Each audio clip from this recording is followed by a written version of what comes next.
In the vast expanse of the Australian landscape, there lay our humble apartment nestled amidst the hustle and bustle of city life. It was here, amidst the urban sprawl, that my story unfolded, a tale of innocence lost and the chilling embrace of the unknown.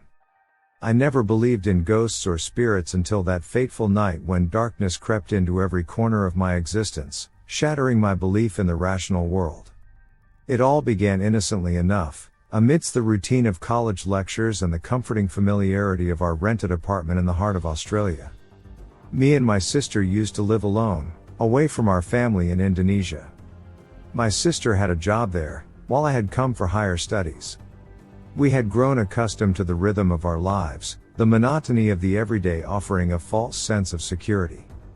But as the saying goes, ignorance is bliss, and our blissful existence was about to be shattered. One day, with my sister still at her office, I returned from college, eager to unwind in the quiet solitude of our home. Yet, as I stepped through the threshold, an inexplicable chill swept over me. There was something unusual about our apartment that day which I felt as soon as I entered it. Although I was quite used to silence and solitude, for some reason, it felt a little haunting that day. Deciding not to let that feeling get the better of me, I entered the house and went straight to the living room. Too tired to think of anything unusual, I put my bag on the couch and slouched there for a few minutes. It was the month of January, one of the hottest times in Australia, around 36 degrees of temperature. After attending 5 continuous classes on such a hot day with no time for lunch, I was craving something to eat, yet had no stamina to cook. Remembering that there were a few slices of pizza left from last night's dinner, I decided to heat it and have it for the time. Therefore, with my bag still on the couch, I got up and made my way to the kitchen. Reaching for the fridge, I took out the pizza, put it in the microwave for heating, and then turned to the cabinet for a glass to have water.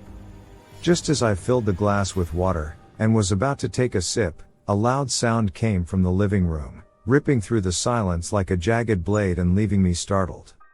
It seemed as if something had been hurled at the wall with full force, making the sound of a thud or a sharp smack. Confused and nervous at what would have happened, especially when there was no one but me in the apartment, I placed the glass on the slab and rushed to the living room to check. Entering the living room, I saw my school bag, that I had placed on the couch before leaving, lying on the floor near the wall, its contents strewn about as if by some unseen force. Panic clawed at my chest as I frantically gathered my scattered belongings, the air thick with an oppressive sense of dread. While I was busy picking up the contents of my bag from the floor, something creepier unfolded. All of a sudden, I heard a shattering sound from the kitchen, a sound that transformed my nervousness into fear and anxiety. Leaving my bag there, I got up, somewhat reluctantly this time, and walked towards the kitchen. There, an even more shocking scene awaited. The glass that I had carefully placed on the slab a while ago was in countless shards, scattered across the floor. Not only this, the microwave that I had set on a 1-minute heat-up time, had its knob turned to 10 minutes, with the slices of pizza burning within. After standing frozen in the kitchen door for a few moments, I ran to the microwave, turned it off, and discarded the pizza slices. With trembling hands, I then cleaned the floor and returned to the living room, feeling as if my head was being struck by hammers. With my tiredness having transformed into an overwhelming dread, I was struggling to rationalize the inexplicable events that unfolded before me. Try as I might to dismiss them as mere accidents, the creeping sense of unease refused to be silenced. Feeling scared to go to my room, I kept sitting in the living room desperately awaiting my sister's return. Finally, after an hour, she returned, confused to see me sitting like that with my uniform still on. Pouring out the details of whatever I had experienced, I tried to convince her that something was wrong with our apartment. However, as skeptical of the existence of the supernatural as I previously was, she told me not to think that way, stating that my experiences might be a result of watching an excess of horror movies, something I had actually done.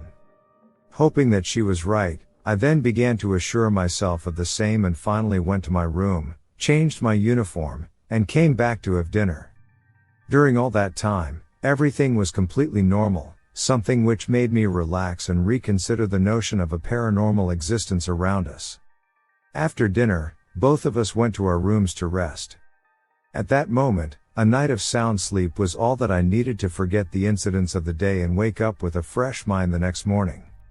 However, little did I know that this night was only going to imprint the fear of the paranormal deep in my heart. It was around midnight and I was in a deep sleep when a light knock on my door woke me up. Thinking that it was my sister, who would occasionally come to ask for a charger when she had overtime during the evenings, I lay quietly with my eyes closed until the knock repeated 3 times, each after a 2-minute gap. Finally getting up, I turned on the lamp and went to the door, rubbing my eyes while telling my sister to stop knocking since I was up. However, the knock continued until I unlocked the door and swung it open, only to see an empty darkness in the corridor. With my eyes widening with shock, I looked around and then at my sister's room, finding it to be dark and silent, realizing that she was asleep. Even if she was trying to scare me, there is no way she would have returned to her room and closed the door so within 1 second, since it was the gap between the last knock and me opening the door. Feeling an overwhelming fear, I came out of the room, turned the lights of the corridor, and checked in the living room, only to find nothing. For a few moments, I contemplated waking my sister up but then dismissed the thought, considering that she would only be mad at me for disturbing her for something she would think to be an illusion. Thinking that, I turned off the lights of the corridor and returned to my room, illuminated by the faint light of the lamp on my side table. Closing my room's door, I turned to the bed and saw something that forever became a haunting memory for me and still gives me chills whenever I recall that.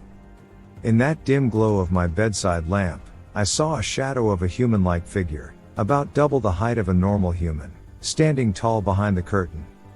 Seeing this, I felt as if my body suddenly became warm, followed by an icy grip that froze me in my place. Consumed by an overwhelming fear, I let out a scream, opened the door, and ran into the corridor, my feet staggering, leading me to fall again and again. Awakened by my scream, my sister came running out of her room and turned on the lights, finding me sitting in the corridor, trembling with fear. Worried for my well-being, she asked what had happened, while I grabbed her arm, unable to say something, and continued to point at my room. Confused, she got up, went to my room, and checked it thoroughly, finding nothing in there. Trying to convince me that it could be a dream, she took me to her room and stood awake by my side all night. For the next few days, I suffered from a high fever and started to get frightened of loneliness. Despite my sister trying to reassure me that everything was all right, I knew that the shadows of that night would never release their hold on my soul. For in the depths of that endless night, I had glimpsed the true face of terror, and it had left its mark upon my soul forevermore.